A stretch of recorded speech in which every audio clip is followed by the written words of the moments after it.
Well, g'day everyone. My name is Shebu. I have the joy of serving as pastor at Academy Gardens Community Church, a church in the outer east of Melbourne. This is our podcast channel.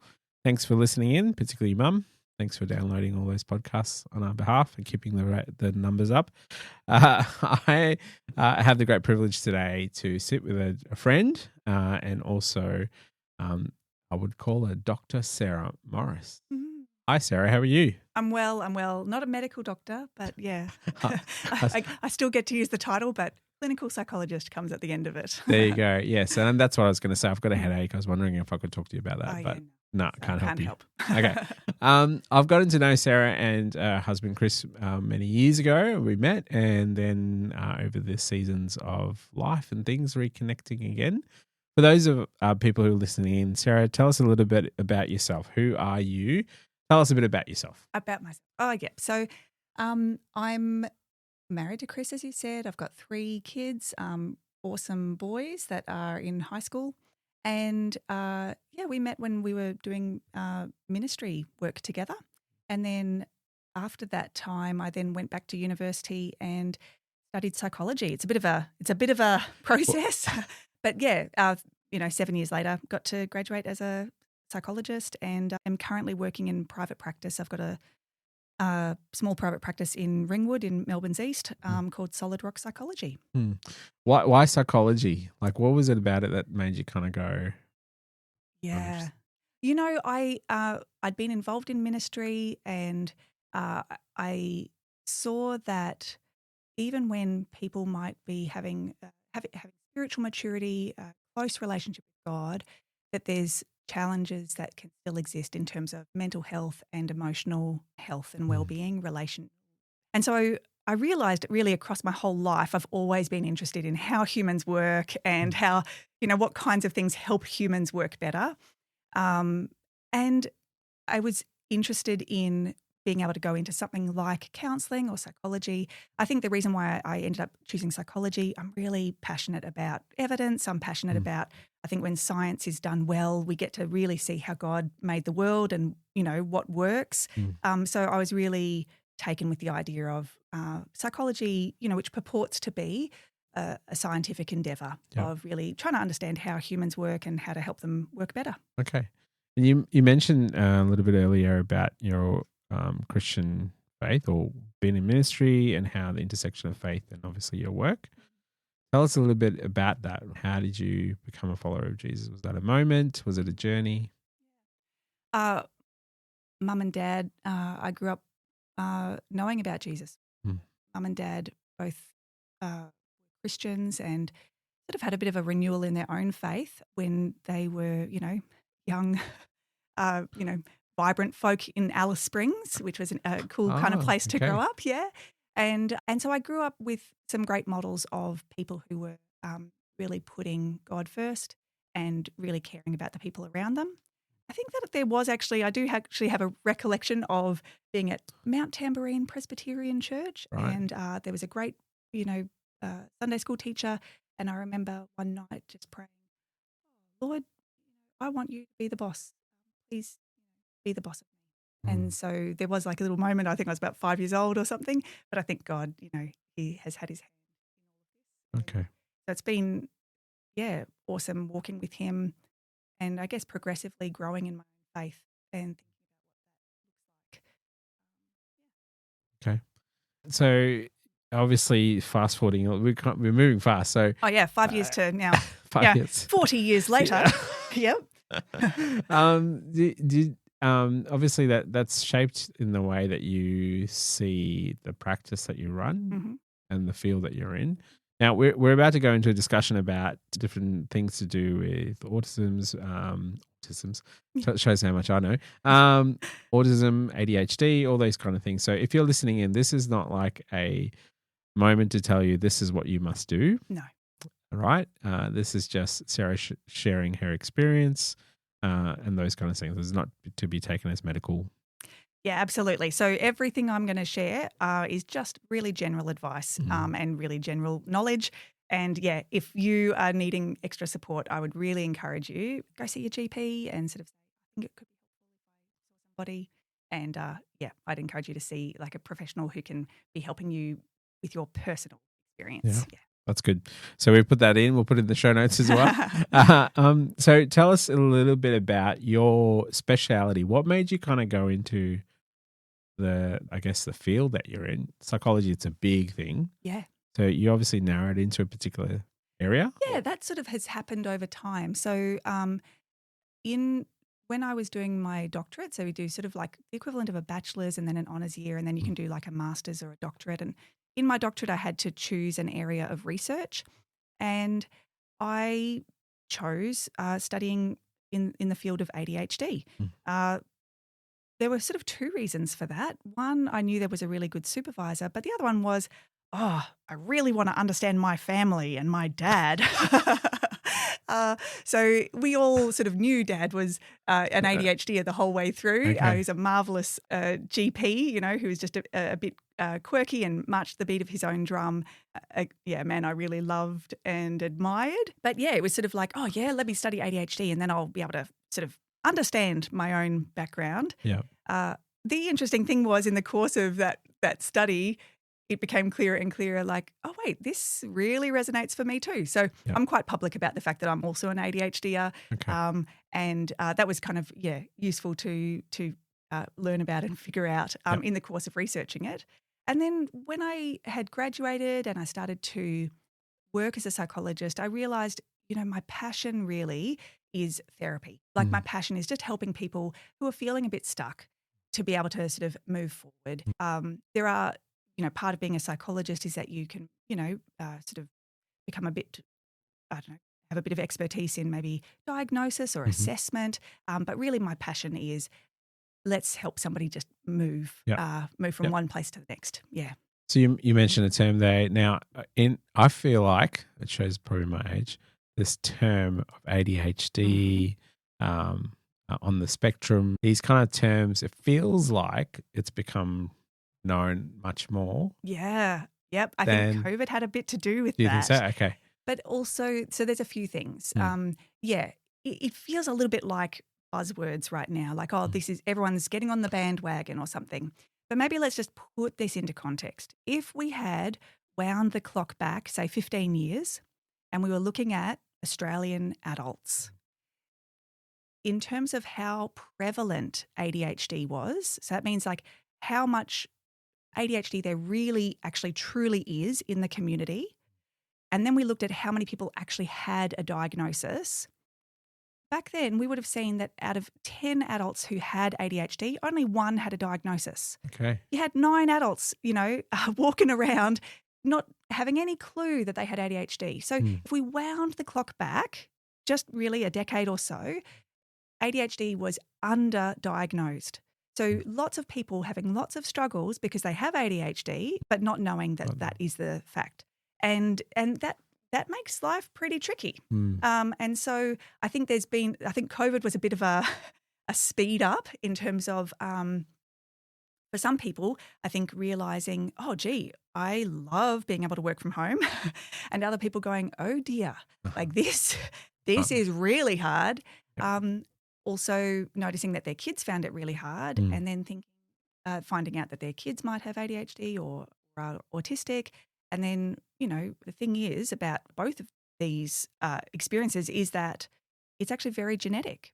It's about as genetic as height. Now, my dad was a tall guy.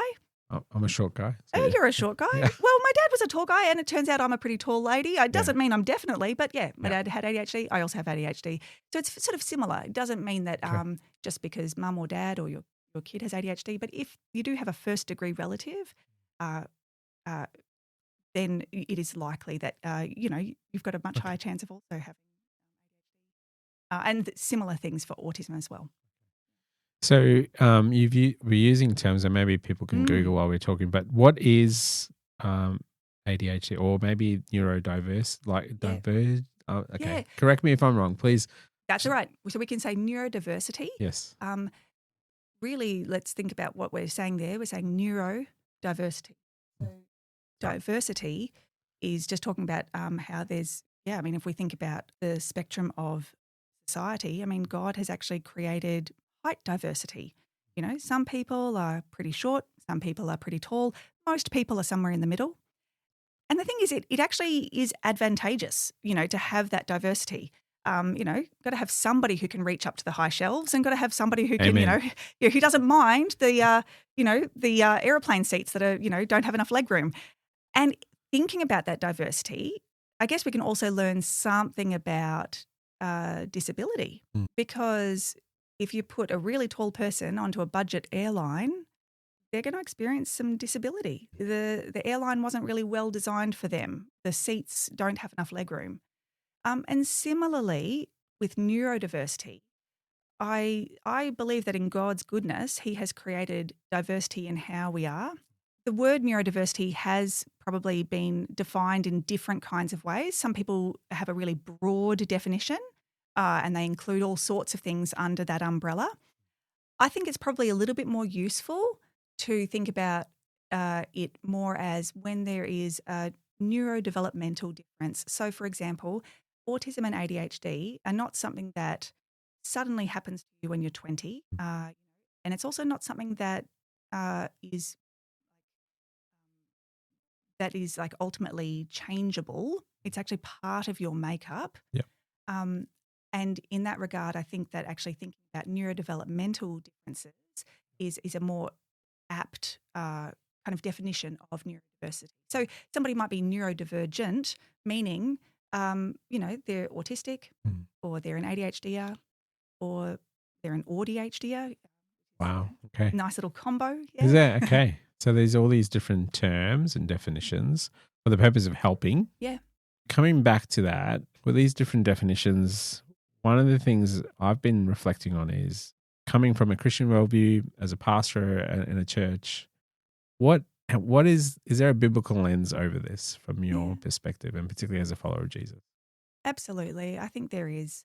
I think that 1 Corinthians 12, I've pulled it up here in front of me. I think it is a lovely passage that can speak to this. There is one body, but it has many parts. We know that passage, right? God has placed each part in the body just as He wanted it to be. The eye can't say to the hand, I don't need you. The head can't say to the feet, I don't need you. In fact, it's just the opposite. Parts of the body that seem to be weaker are the ones we can't do without. If one part suffers, every part suffers with it. If one part is honoured, every part shares in its joy.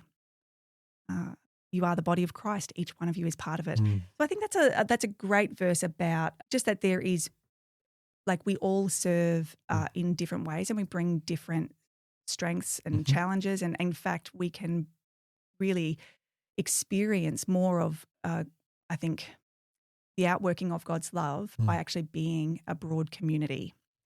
And I wonder whether it's worth even maybe me explaining a little bit about, like, what are the characteristics of being autistic? What are the characteristics of being an ADHDer? Yeah, just as we sort of think about, what that also might, like, how that might play out in the church. That'd be great. Yeah. Yeah. So thinking about, and I kind of want to speak to this. So I think, like, in the past, there was much more of a, I guess, a deficit model. So the sense of, these things as disorder, as things that we want to sort of be changing. I think that paradigm has really shifted, and I think appropriately so, that actually what we're talking about here is difference. But I would like to maybe present the way that I personally sort of conceptualize it, even though, like, people often say, oh, well, we're all on the spectrum. I want to sort of push back on that. I think there are, like, characteristic differences between somebody who is neurotypical, so basically not autistic, not an ADHDer, and somebody who is neurodivergent. And in terms of autism, what we're talking about there is kind of like a difference in preference for, like, how information is preferred to be, I guess, received and experienced, and how that plays out will be in some social differences. So there might be more of a preference for more direct, literal communication. There might be, so there are some sort of social communication and interaction differences. And there's also differences in how regulation takes place. So, for example, using repetition or deep sort of interests that are more like helpful in regulating. There can also be a real commitment to right and wrong, to justice, and also often differences in how the sensory world is experienced, sort of hypersensitive, hyposensitive, which means like less reactive to it, or kind of seeking out sensory experiences.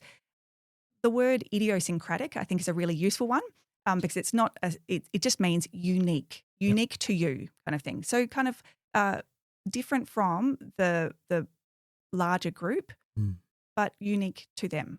Yeah, so that's sort of autism a little bit in a nutshell. Yeah, that's really helpful. This is not like a slight at the Christian world or subculture. What's been maybe I'll share a little story. So in my kind of upbringing, not intentionally or perhaps unintentionally, anything to do with psychological kind of framework was discussed in such a it's not in the Bible, so we don't really acknowledge it, or it was like it became a label that you kind of hung on to define you. And I guess what I'm observing over time is there's a sort of just ignore it, it's not there, or it's everything. Your perspective, personal perspective, what do you see has changed? Is it changing in regards to how Christians engage? What has been helpful? What hasn't been helpful? Yeah, I think that it's it's a really interesting one. I wish I could speak maybe with be a bit more scholarly on this, but I think I'm just going to speak in a really basic way. I think sometimes maybe there's been a bit of a, what do you call that, a straw man argument, that the idea of if I am seeking support for my well-being or mental health or relationship functioning from anyone other than God, that somehow I'm not truly trusting him. I call it a straw man because I think we don't tend to apply this anywhere else in our life. You know, like if I break my arm, I don't feel like it's a lack of trust in God to go to the hospital and, get that fixed. And yet if I am noticing that, man, my mood is really flat. I'm not really enjoying things the way I used to. I'm getting cranky at my kids all the time. I don't really have energy. That somehow we feel like, oh wait, is that not trusting in God? Should I just be praying harder? I think it's a false sort of dichotomy. I think so. Yep.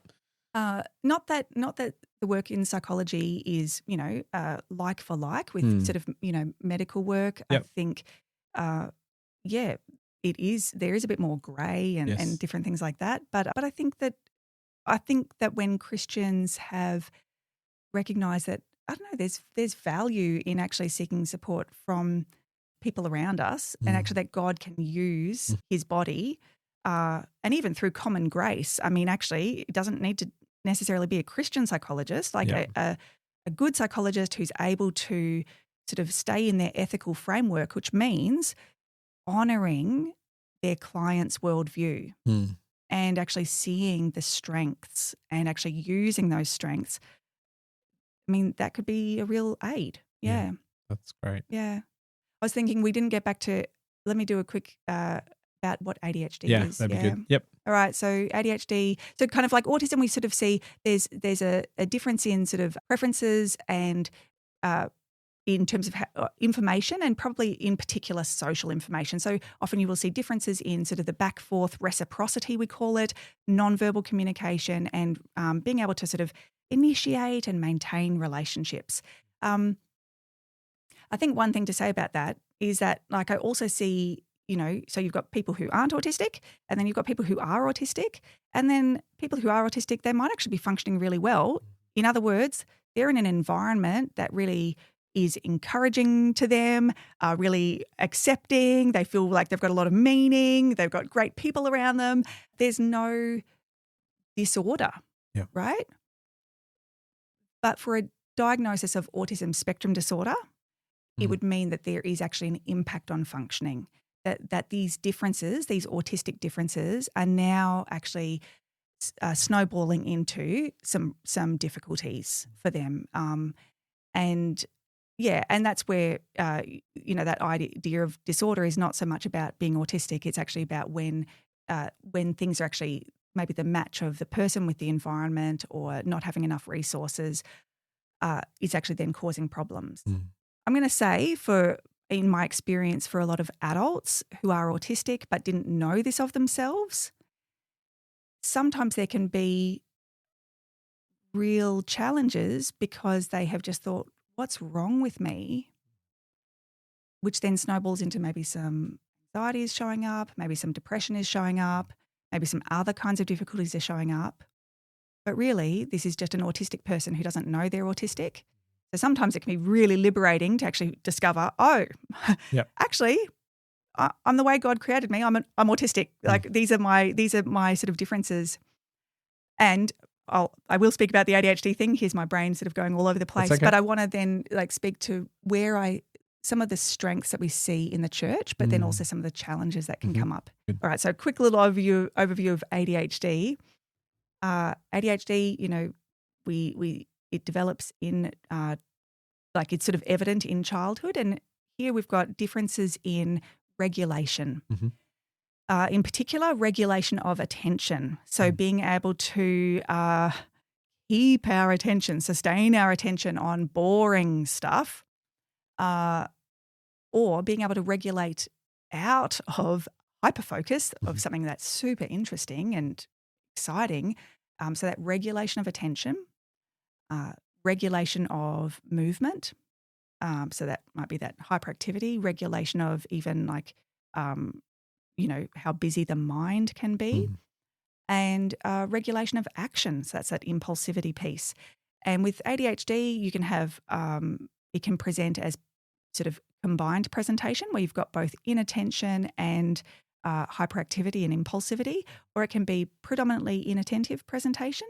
So, the sweet girl who's off with the fairies, imagining all sorts of marvelous things and not causing a ruckus in the classroom, but just in her own little world, quite happy there, or it can be the more combined presentation. So, the stereotypic, risk-taking, fast driving, slightly impatient, when is it my turn type of, experience.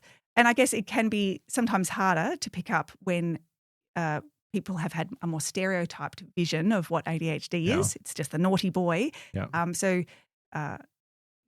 And I think one other thing to say about that, DSM, so the Diagnostic Statistical Manual is sort of how things get diagnosed in Australia and other places.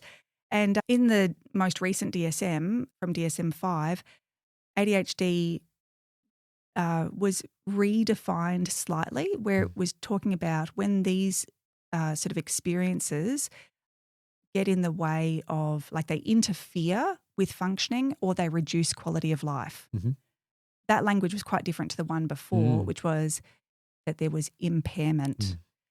And when I think about that, I sometimes think about my amazing, smart dad who, who I think it would be hard to say he was impaired. And even for myself, I don't think I'm actually diagnosable with ADHD according to DSM-4. Yep. I wouldn't describe my experience as impaired, but interfering with functioning or reducing quality of life, yeah. Okay. So it's interesting how definitions also have had a slight change there. Yep. As you're defining this, I can just imagine if people listening to this, it might just be my mum, I don't know, but if there are people listening, which I hope so, we'll be on Google, or we might be, yes, that's me. Or no, I can be so-and-so. What's your advice to people to self-diagnose is one? And, we just live in that world. We have something in our body and we automatically are on Google Doctor and we're trying to figure it out ourselves. One, and how does, I guess, the Christian worldview, I'm probably asking too many questions, so maybe we'll start with this one. Sure. Self-diagnosis. I think that a diagnosis of both of these things is actually a bit of a process because it's done very carefully with a really thorough history. And I think if you see somebody who actually is experienced in this, then you can actually receive a valid diagnosis. I think that in the case of ADHD, if that is getting in the way, then I think it is really useful to see a GP and get a referral for a diagnosis, because there, in terms of treatment, typically for adults, it's going to be a combination of both medication plus, say coaching or working with a psychologist, doing some cognitive behavioural therapy, just to sort of address some of the things. Like the medication works really well on core symptoms, but working with somebody to do some of the other stuff. If you've had a lifetime of being told, you're too much, or pipe down, or just sit still, will ya? Then that can sort of lead to some trickiness sometimes. And so I think with an ADHD diagnosis, I think that it can be worth pursuing. With regards to autism, I think that there are pros and cons. There is a bit of a movement of people talking about self-identification, like as being very valid, and I guess for somebody who has low support needs, so this is where the spectrum bit comes in. Autism, there is a spectrum of people who have very low support needs, through to people who have very high support needs, even where, their challenges with social communication are that actually they're not able to, use words or something like that. It's a very, very broad spectrum. I guess for people who have very low support needs, there are pros and cons to diagnosis. The main con really is just cost and time. If it was free, then I think it'd be pretty helpful and it might be really encouraging and a really great and validating process. But I think it's not as necessary, just because it's more about, if I can understand this about myself, what does that do? What can I do with that information? How do I sort of engage with more self-acceptance, sort of seeing how God's created me and using my gifts as effectively as possible, and also becoming maybe a bit more aware of the sorts of things that really are tough for me, and maybe validating that and finding ways to sort of accommodate that. So maybe that leads us into thinking about these things in the church. Well, I think just even before that, you've said something really interesting a few times. Hopefully more than a few. No, just well, you've said interesting things, but also you've said some wonderful, helpful things all already. In regards, you mentioned about sort of a phrase, I was trying to remember it, is how God's wired you or God's designed you. And then you just now articulated it in a way that is perhaps how God's made me. For some Christians, we might go, why has God made me this way? Yeah. Right? Lamenting. And then for those who might not be followers of Jesus, going, how can this be a good thing?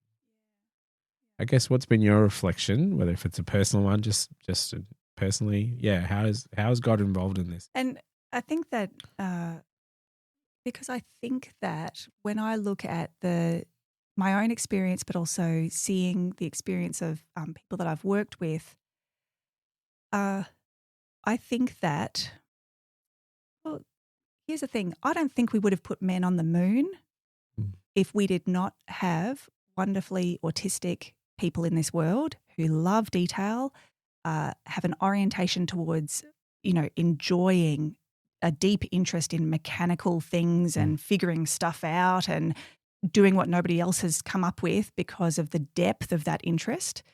I'm not trying to sort of say everybody in NASA is autistic, but as in being somebody with the capacity for deep interests is a beautiful advantage. Let me think about this in the church. I've got a little working hypothesis, so this is just a Sarah hypothesis. Okay, go for My little working hypothesis is I think that neurodivergence is overrepresented in Christian ministry. Interesting. Oh, it's a bold claim, isn't it? Why do you say it? What made well, it's obviously, Because I think some of the strengths of being autistic or being an ADHDer or being an ADHDer, some of those strengths really come to the fore in Christian ministry. What kind of person makes countercultural choices with their life to uproot and go over to some far-flung place, overseas, who can find ways of connecting with people from a different culture, who can dive into, how to speak a particular language that nobody else in the world seems to be able to speak, and even turn it into, like a written form. I mean, this is a commitment to what is good and right. Now, that's an autistic strength. Actually, I can quote a little bit of research on that, though I'm not going to be able to give you the reference or anything. Okay. You can send it to me later. Put it in the show notes.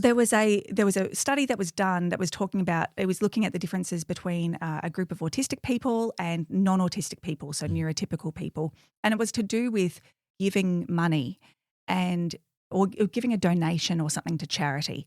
And when they looked at each group sort of gave money to charity, and it was sort of known, it was like witnessed by others. And then they did another condition in which it was done in secret. So they said nobody would know if you had given money to charity. Yeah. Mm-hmm. And what did they find? The autistic people gave the same because it was good to give. Mm. Yeah. That was the motivation. The non-autistic, so the neurotypical group, it changed what they gave. So that sort of it's sort of more for social kudos or whatever. Now, we're looking at a strength there. We're looking at a group of people that actually have a beautiful strength of commitment to commitment to values. The flip side of that can be rigidity, right? So that's the flip of that coin. On the one side, it's this beautiful sort of like passion for fairness, right and wrong, justice. The flip side can be, change is really difficult. Suddenly having to do something that I wasn't expecting, really hard to do that shift.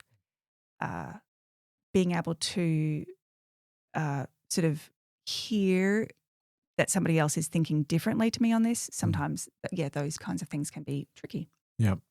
So how does that, what would be your encouragement to someone who's a follower of Jesus, perhaps, who's been diagnosed, they're in this world, they're walking through, what is things that you can go, okay, that's who you are, that's how you're wired, and actually as a Christian, you know what I mean, that tension. Yeah.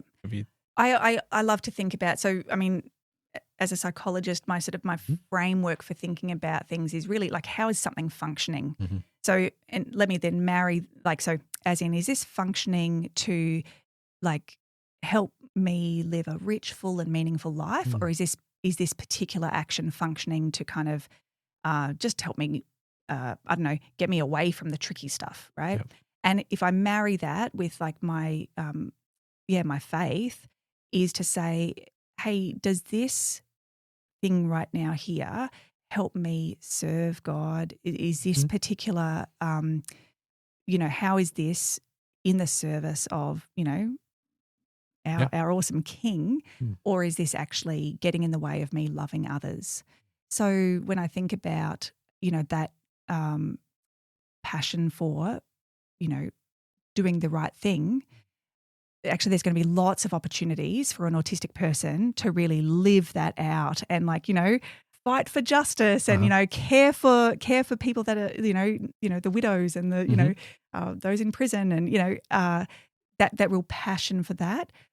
But I guess then also noticing, okay, I'm on church council or the wardens meeting or what do you have? Elders meeting? What have you got? That's okay. We'll go with wardens. That's for the Anglican I was about to say friends, parish council. parish that council, shows the Anglican roots. That's doesn't okay. it? We like Anglicans in our church. That's right. I'm a bit of a mixed bag myself. But maybe in that meeting, if you are autistic and you notice that it can be hard to, for things to suddenly shift, perhaps even just knowing that about yourself.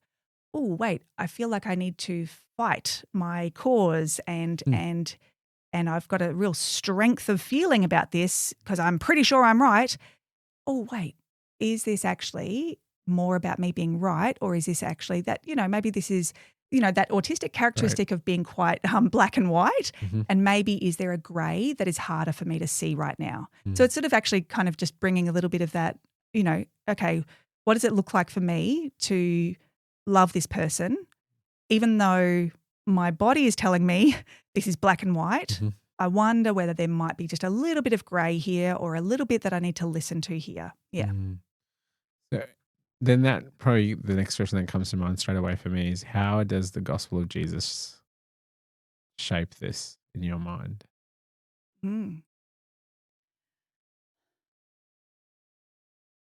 Well, he loves us. He died for us. And we're his body. We come, each one of us, whether we are neurodivergent or not, we come with strengths and weaknesses.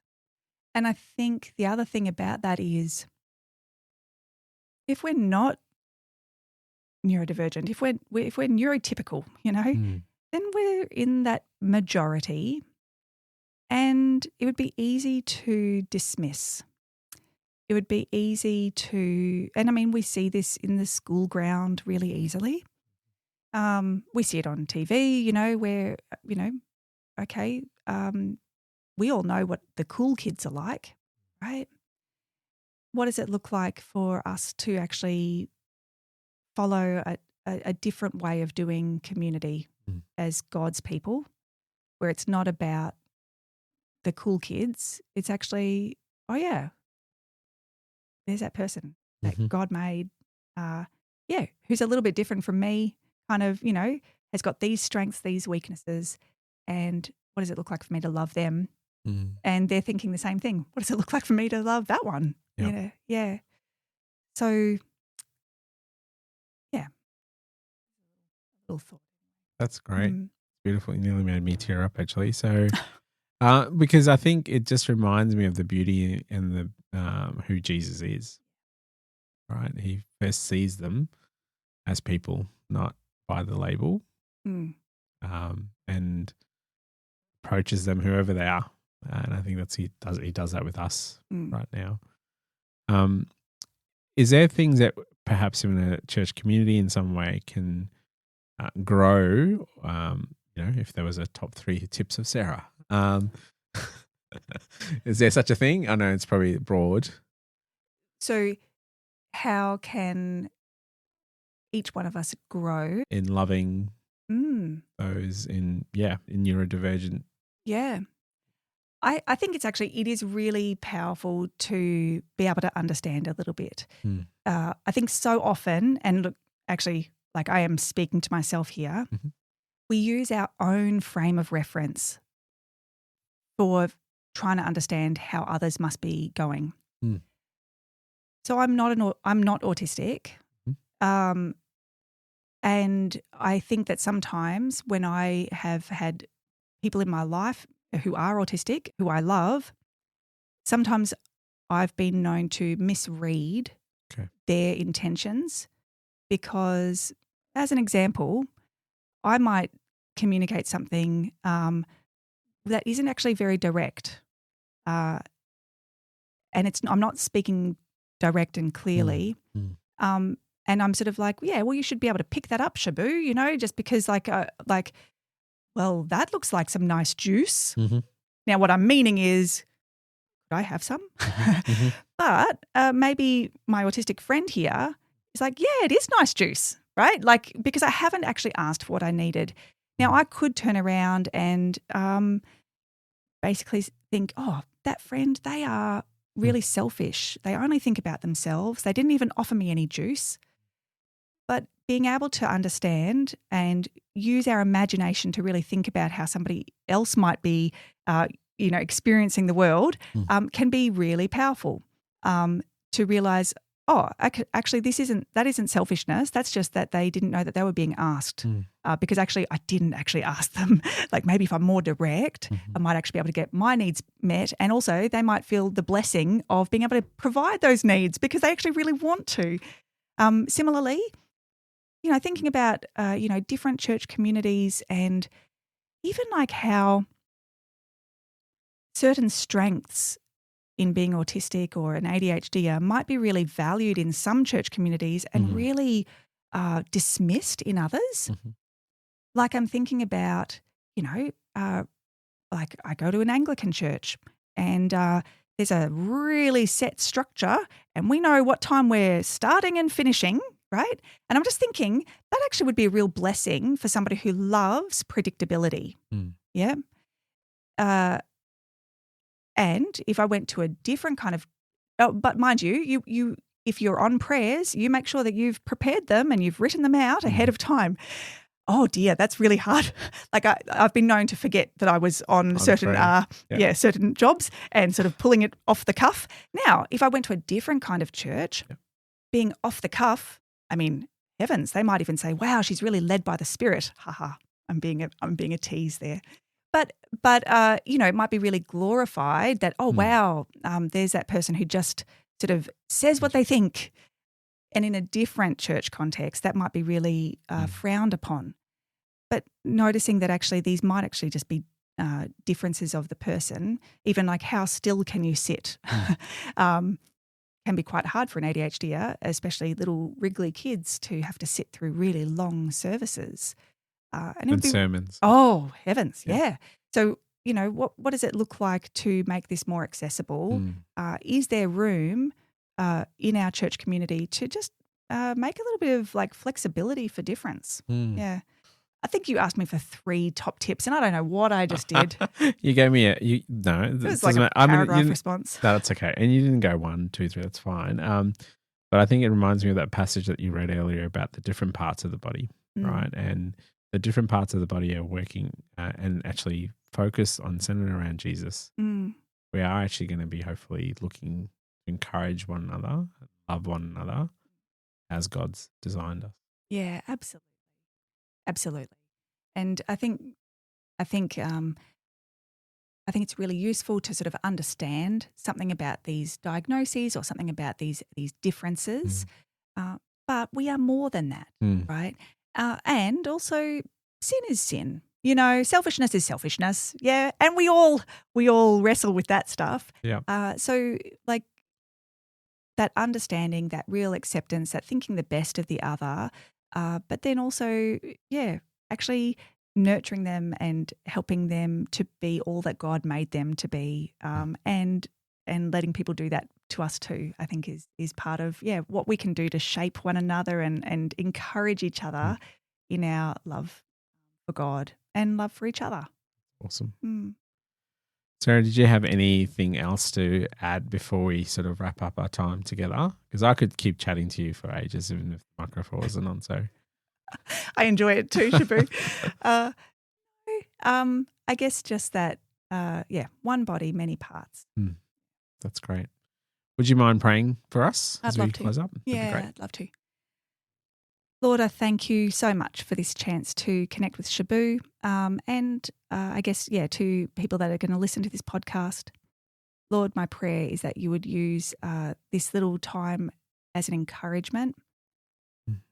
Maybe that it could be validating for some listeners, that it would be maybe challenging for some to sort of think about what it looks like to love others around them really well. Lord, I thank you that you do love us, that you have saved us. I thank you so much for your good design. And I just want to pray that you would help each of us to grow more in love with you and to be your people, to really care for those around us. I pray in Jesus' name. Amen. Amen. Amen. Well, friends, thank you for joining us today. And Sarah, thank you so much for taking the time out to have this conversation. We pray that it's been a blessing to you. It's been a blessing for us. And thanks for listening, everyone. God bless.